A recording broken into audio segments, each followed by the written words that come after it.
Hello दोस्तों, आप सभी का स्वागत है एनसीईआरटी साइंस क्लास 7 अध्याय 4। इसमें हम 3 अध्याय करा चुके हैं। यहाँ पे हमारा चैप्टर नंबर है 4, अम्ल, क्षार और लवण। इस वीडियो में हम पढ़ेंगे अम्ल क्या होते हैं, क्षार क्या होते हैं और लवण क्या होते हैं, उनके बारे में पढ़ेंगे और विस्तार से समझेंगे। यहाँ तक हम 3 वीडियो इसके कंप्लीट करा चुके हूँ। जो 3 चैप्टर दिए थे वो हमने कंप्लीट कर लिए थे, उनके अभ्यास प्रश्न रह गए, वो हम सारे चैप्टर कंप्लीट कराने के बाद अभ्यास प्रश्न करेंगे। यहाँ पे हम पढ़ेंगे चैप्टर नंबर 4। आप अपने दैनिक जीवन में हमें नींबू, इमली, नमक, शक्कर और सिरके जैसे अनेक पदार्थों का उपयोग करते हैं। आप क्या करते हैं? इमली, नींबू, नमक और शक्कर और सिरके जैसे अनेक पदार्थों को क्या करते हैं? यूज करते हैं। क्या इन सब का स्वाद एक समान होता है? हम जो साड़ी 4.1 में सूचीबद्ध किए गए कुछ खाद्य पदार्थों का स्वाद पर ध्यान देंगे। हमें सूची दी, जो साड़ी दी गई उसमें क्या है, कुछ पदार्थ दिए गए और उनका स्वाद दिया गया। उन्हें हमें क्या करना है? स्वाद पर ध्यान देना है। यदि आपने इनमें से किसी भी पदार्थ का स्वाद नहीं चखा हो तो उसे चखिए और परिणामों को सारणी में क्या करना, हमें लिखना है। तो देख लेते हैं क्या दिया गया है। पदार्थ दिए गए, स्वाद दिया गया खट्टा और कड़वा, कोई अन्य। कैसा हमें लग रहा है उसका स्वाद हमें क्या करना है, चखना है। तो पदार्थ में पहले हमें क्या दिया गया है? नींबू का रस। नींबू का रस कैसा होता है? खट्टा होता है। फिर क्या दिया गया है? संतरे का रस। संतरे का स्वाद कैसा होता है? खट्टा होता है। फिर हमें क्या दिया गया है? सिरके का। जो सिरका दिया गया उसका स्वाद कैसा होता है?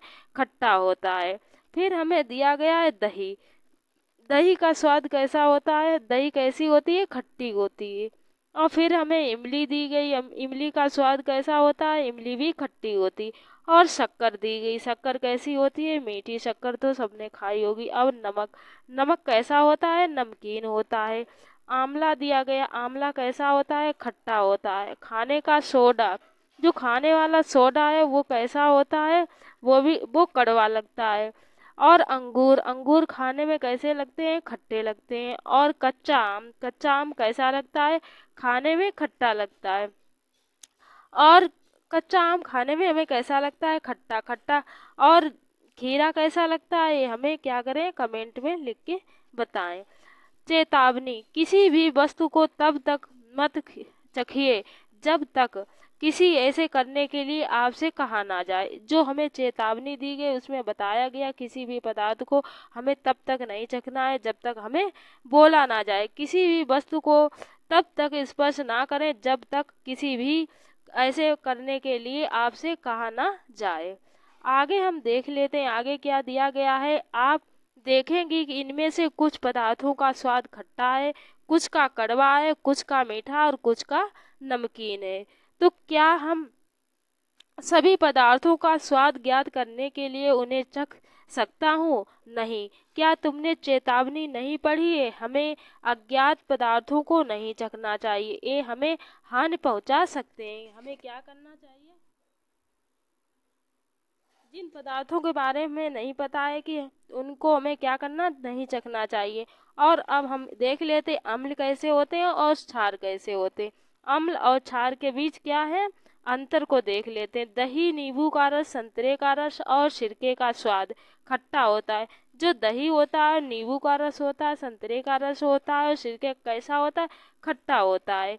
इन पदार्थों का स्वाद खट्टा इसीलिए होता है क्योंकि ये अम्लीय एसिड होते हैं। हमें क्या याद रखना है? जो खट्टे पदार्थ होते हैं उसमें क्या उपस्थित होता है? अम्ल उपस्थित होता है। ऐसे पदार्थों को रासायनिक प्राकृतिक अम्लीय होती है। ऐसे पदार्थों की क्या है, रासायनिक क्या होती है? रासायनिक प्रकृति अम्लीय होती है। एसिड शब्द की उत्पत्ति लैटिन शब्द एसियर से हुई है जिसका अर्थ है खट्टा। इन पदार्थों में पाए जाने वाले अम्ल प्राकृतिक अम्ल हैं। इन पदार्थों में जो क्या है, अम्ल पाए जाते हैं, कैसे? प्राकृतिक अम्ल है। खाने का सोडा, बेकिंग सोडा कैसा होता है? क्या इसका स्वाद भी खट्टा होता? यदि नहीं तो इसका स्वाद कैसा? क्योंकि इसका स्वाद खट्टा नहीं है, जिसका मतलब है इसमें कोई अम्ल नहीं है। इसका स्वाद कड़वा है। यदि आप इसके विलयन को अपनी उंगलियों के बीच रगड़ें तो ये साबुन जैसा चिकना लगता है। सामान्यतः ऐसे पदार्थ जिनका स्वाद कड़वा होता है और जो स्पर्श करने पर साबुन जैसे लगते हैं क्षारक कहलाते हैं, जिन्हें हम पदार्थों की प्राकृतिक क्षारीय कहलाते हैं। हमें क्या क्षारीय जो स्वाद में कड़वे लगते हैं और इनकी स्पर्श करने पर कैसे साबुन जैसे प्रतीत होते हैं, साबुन जैसे लगते हैं, उन्हें क्या कहते हैं? क्षारकीय कहते हैं। यहाँ पे हमने क्या क्षार और अम्ल के बारे में पढ़ा। आगे हम देख लेते, आगे हमें क्या दिया गया है। यदि हम किसी पदार्थ को चख नहीं सकते तो हमें उसकी प्रकृति कैसे ज्ञात होगी? कोई पदार्थ अम्लीय अथवा क्षारीय, इसका परीक्षण करने के लिए विशेष प्रकार के पदार्थों का उपयोग किया जाता है। ये पदार्थ सूचक कहलाते। अगर किसी भी हमें अम्ल और जो क्षार होते हैं उनके बीच क्या है, उनका परीक्षण करना है तो क्या करेंगे? उनका उपयोग विशेष प्रकार के पदार्थों का हम क्या करते हैं? उपयोग करते हैं। उन्हें हम क्या कहते हैं? सूचक कहते हैं। जो क्षार और अम्ल की सूचना देते हैं उन्हें हम सूचक कहते हैं। सूचक को जब अम्लीय अथवा क्षारीय पदार्थ युक्त विलयन में मिलाया जाता है तो उनका रंग बदल जाता है। हल्दी, लिटमस, गुलहड़ की पंखुड़ियाँ आदि कुछ प्राकृतिक रूप से पाए जाने वाले सूचक हैं। तो आगे हम क्या पढ़ेंगे? क्या आप जानते हैं?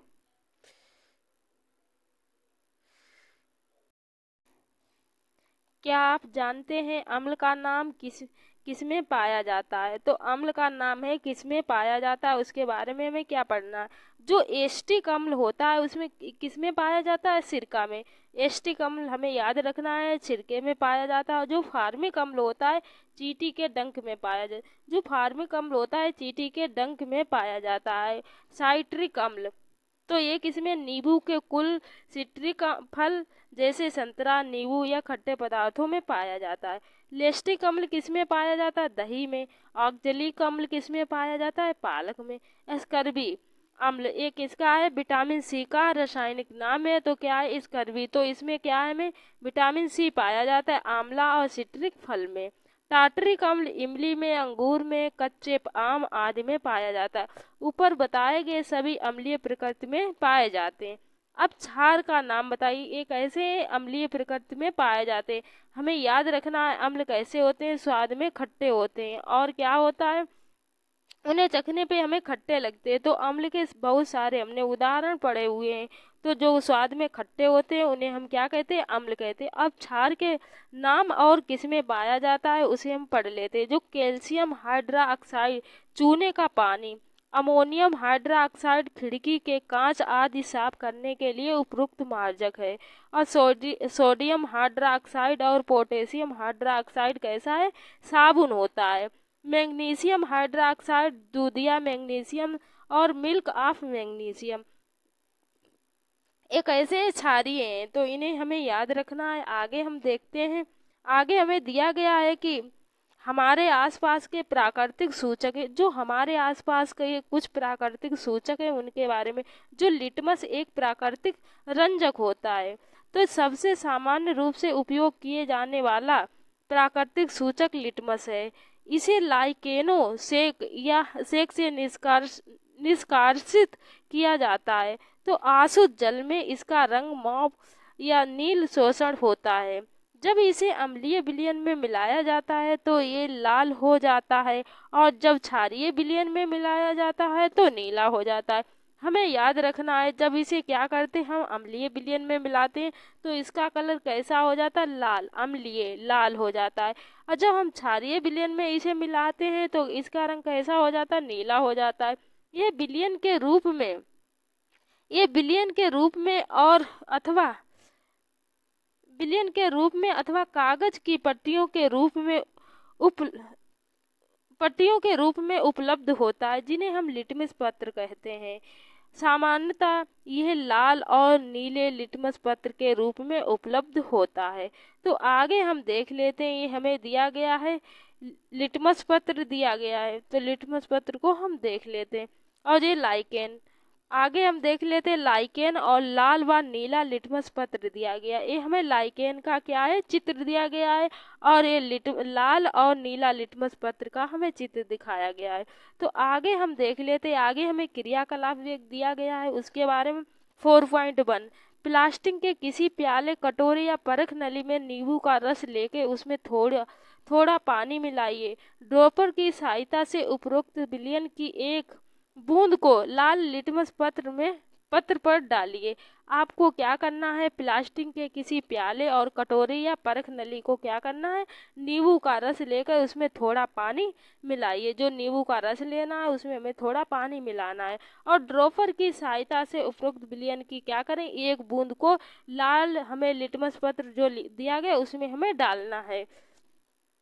अब देखते हैं लिटमस परीक्षण करते हुए बच्चे, तो क्या इसके रंग में कोई परिवर्तन आता है, तो हमें इसमें इस देखना है कि इसमें क्या परिवर्तन आता है, इसका रंग कैसा हो जाता है। तो इसी परीक्षण को नीले लिटमस पत्र के साथ दोहराइए। जो हमने लाल लिटमस पत्र के साथ जैसा किया वैसा ही हमें नीले लिटमस पत्र के साथ भी दोहराना है और नोट कीजिए कि क्या रंग में कोई परिवर्तन हो रहा है। इसे क्रियाकलाप को निम्नलिखित पदार्थों के साथ दोहराइए। नल के पानी, अपमार्जक या डिटर्जेंट का घोल, बाधिक पेय पदार्थ, साबुन का विलयन, शैम्पू, सामान्य नमक विलयन, शक्कर का विलयन, सिरका, बेकिंग सोडा का विलयन, दूधिया, मैग्नीशियम, धावन सोडे का विलयन तथा चूने का पानी यदि संभव हो तो हमें विलयन आसुत जल में बनाइए। आगे हम देख लेते आगे क्या दिया गया है। आगे दिए गया चूने का पानी बनाने के लिए किसी भी पदार्थ, चूने के पानी को बनाने के लिए हमें किसी भी पदार्थ की कुछ मात्रा पानी में घोलिए। विलयन को भली भांति हिलाइए, कुछ देर रखा रहने दीजिए। कुछ देर हमें क्या करना है, उसे रखा रहने दीजिए। अब हमें बोतल के ऊपरी भाग के कुछ द्रव को किसी बर्तन में निथार लीजिए और इसे द्रव के चूने का पानी है। तो अपने प्रक्षेपण को साड़ी पॉइंट क्या करना है, 4.2 में नोट कीजिए। जो साड़ी हमें 4.2 दी गई है इसमें हमें क्या करना है, नोट करना है। तो इसमें हम नोट करके देखते हैं क्या है। तो आगे इस साड़ी को हम क्या करेंगे, आप लोग कंप्लीट करना, हमें कमेंट बॉक्स में लिख के भेजना। आगे हम देख लेते क्या आपकी सूची में कुछ ऐसे विलयन हैं जिनका लिटमस पत्र में कोई परिवर्तन नहीं होता है। इन पदार्थों के नाम लिखिए। तो ऐसे विलयन जो लाल अथवा नीले लिटमस पत्र के रंग को परिवर्तित नहीं करते। हमें याद रखना है जो लाल अथवा नीला लिटमस पत्र होता है उसमें कोई भी परिवर्तन नहीं आता, तो उन्हें हम क्या बोलते हैं, ये उदासीन विलयन कहलाते हैं। ऐसे पदार्थ ना तो अम्लीय होते और ना ही क्षारीय होते। कैसे होते हैं, उदासीन विलयन होते हैं। अब देख लेते हैं